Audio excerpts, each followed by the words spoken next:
Hey everybody, welcome back to RC with Adam. My name is Adam, and in this video we're going to talk about the FlySky i6S and subtrim, and what is subtrim and how to use it on this transmitter. And we'll be using this little demonstration airplane to demonstrate.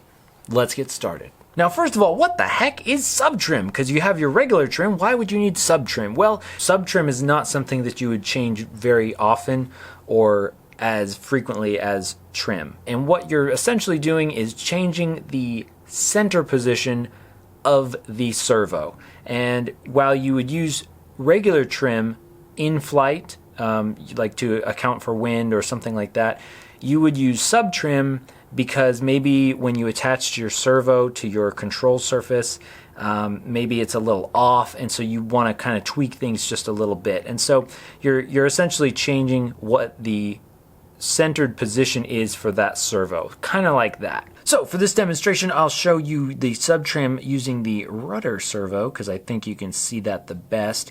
So what we're going to do is we're going to get into our menu here. We're going to press and hold the little lock icon, and then what we're going to do is we're going to go into the subtrim, which is right here in the function menu, subtrim, and then this is going to be for the channel 4 stick, or it's the same as the throttle stick, the left stick, so channel 4.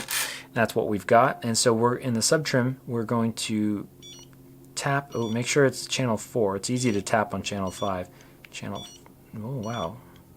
4, there we go. Okay, so you can see here we can swipe up to change the numbers, or we can actually just tap on one of the places and then increase it. And so there we can just increase it by 120 actually. So this is its maximum deflection for the trim. So again, very small amounts. And then we can also go in the other direction as well, like that, or anywhere in between if we need to make it smaller or larger. So let's go to max deflection in one way. Now you notice how the servo arm is moving, and so what that means is that when it's moving more in this direction, it's actually taking away from the other direction of movement. So for example, if I move the stick so that we have maximum deflection to the left in this case, and then I click the X to basically cancel the subtrim, you can see we actually were able to move a little bit more because I had the subtrim, and the subtrim was sort of taking away from the movement to the left because it was subtrimmed to the right is what was going on there.